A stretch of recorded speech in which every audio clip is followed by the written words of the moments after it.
నాయకులు మాట్లాడింది చాలా ఆశాస్పదంగా ఉంది. మచిలీపట్నంలో మున్సిపల్ కార్పొరేషన్ అయ్యి దాదాపు 3 నెలలు అయింది.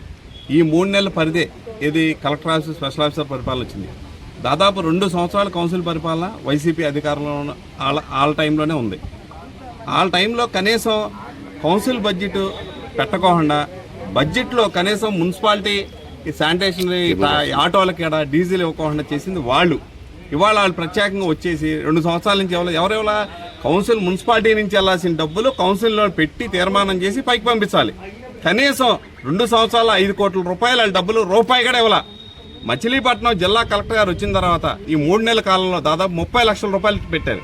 మొన్న గతంలో 10 లక్షలు, మొన్న 20 లక్షలు పెట్టారు. అంటే ఆయన చొరవ తీసుకోబట్టే 30 లక్షలు ఇవ్వబడిగారు. కేవలం ఆయన అధికారుల మీద బుర్ర జల్లాలి, చెయ్యాలి. అసలు మీరేం చేశారు ఈ 2 సంవత్సరాల్లో? కనీసం కౌన్సిల్ బడ్జెట్ పెట్టలేదు. Pattabhi Sitaraman memorial trust, Andhra bank వ్యవస్థాపకులకు మచిలీపట్నం ఉండి కూడా బడ్జెట్ శాంక్షన్ చేసి దాన్ని ఆమోదం చేయలేకపోయారు. ఈ మన పివి ఫణికుమార్ గారు కోర్టెక్కి నోరరిచి ఎన్ని ధర్నాలు చేసినా కానీ శాస్త్రి గారు కానీ పట్టాభి సీతారామన్ ట్రస్ట్ భవన్ వాళ్ళు కానీ ఒక్కరోజు కూడా దాన్ని చేయలేకపోయారు. కనీసం కౌన్సిల్లో జ్ఞానంగా ఇంగిత జ్ఞానంగా లేకుండా మీరు కనీసం కౌన్సిల్లో పెట్టాల. ఇవాళ డీజిల్ బలి పెట్టలేన్నారు. మచిలీపట్నంలో మంత్రి కొల్లు రవీంద్ర గారు చొరవ తీసుకుని మచిలీపట్నంలో మున్సిపాలిటీ ట్రాక్టర్లు 12 ఉండగా మళ్ళీ 8 ట్రాక్టర్లు కొత్తగా పెట్టి ఎక్కడెక్కడ శానిటేషన్ చెత్త ఆగటం కూడా లేదు. డోర్ కలెక్షన్ జరుగుతుంది, అలాగే శానిటేషన్ కూడా జరుగుతుంది 2. అలాగే 4 ఇవి ఉన్నాయి, క్లస్టర్లు ఉన్నాయి. ఇది మన డంపింగ్ చేసి 4 పెద్దవి ఉన్నాయి. అయ్యే కాకుండా మన మున్సిపాలిటీ కూడా పాత ఆటో ఒకటి ఉంది. ఇవన్నీ కూడా ఎక్కడెక్కడ ఇబ్బంది లేదు. కేవలం ఏంటంటే వాళ్ళ రాజకీయ లబ్ధి కోసం బందర్లో ఏదీ లేదు, దొరకట్లా, ఏదో ఒక విషయం చేయాలని ఇవాళ నిన్న వైసీపీ నాయకులు చేయడం జరిగింది. అంతేగాని కౌన్సిల్ ఉండగా మీరు చేయలేకపోయిన పని వాళ్ళ మంత్రి కొల్లు రవీంద్ర గారు దాదాపు వాళ్ళ ట్రాక్టర్లు పెట్టడమే కానీ శానిటేషన్ ఎక్కడ ఇబ్బంది లేకుండా కానీ, అలాగే జిల్లా కలెక్టర్ గారు కూడా దాదాపు 30 లక్షలు శాంక్షన్ చేయండి. అలాగే వాళ్ళు దాని గురించి పరిరక్షించి ఏదైతే ఉందో అతి త్వరలో అది రెక్టిఫై చేసే మార్గంగా ఉన్నారు. అంతేగాని కేవలం ఏంటంటే వాళ్ళ పరిపాలన చక్కగా చదువుతుంది. ఎందుకంటే చంద్రబాబు నాయుడు గారు కానీ, వాళ్ళ లోకేష్ గారు కానీ, పవన్ కళ్యాణ్ కానీ ముగ్గురు కూడా రాబోయే రోజుల్లో పునాది చేసుకుంటూ వెళ్తున్నారు. ఇవాళ రోడ్ల నిర్మాణమే కానీ, ఇవాళ ఏదైనా కానీ డెవలప్మెంట్ యాక్టివిటీసే కానీ, ఇవాళ పోర్ట్ నిర్మాణమే కానీ, అలాగే మెడికల్ కాలేజీ కానీ, ఇవాళ మన ఇండోర్ స్టేడియం కానీ అన్నీ కూడా ప్రతిదీ కూడా వాళ్ళు చేసుకుంటూ వెళ్తున్నారు. కేవలం బుర్ర జల్లాలనే ఉద్దేశంతో ఇవాళ వైసీపీ నాయకులు చేస్తున్నారు. ఇవాళ ప్రజలందరూ గమనిస్తున్నారు. 2 ఏళ్ల పాలనలో మీరు కనీసం రూపాయి బిళ్ళ కూడా పెట్టలా.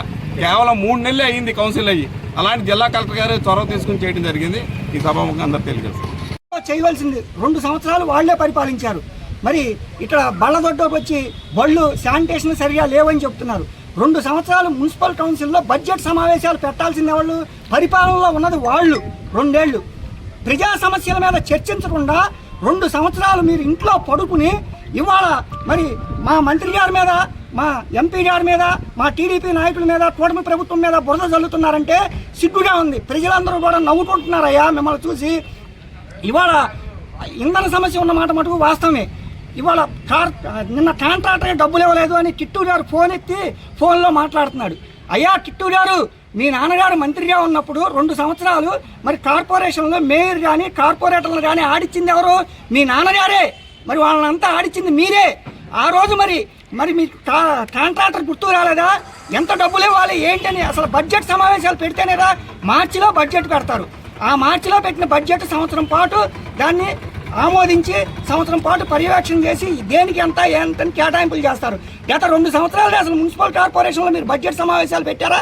కూటమి ప్రభుత్వం అధికారంలోకి వచ్చిన తర్వాత మీరు అసలు ఏమీ పట్టించుకోకుండా రోడ్డు మీద మున్సిపాలిటీని వదిలేసి అట్లా చేస్తే మా మంత్రి గారు పట్టించుకుని ఇవాళ మీ కౌన్సిల్ సమావేశాలు అయిపోయిన తర్వాత 8 లక్షలు ఇచ్చారు కాంట్రాక్టర్ అని మీరే చెబుతున్నారు.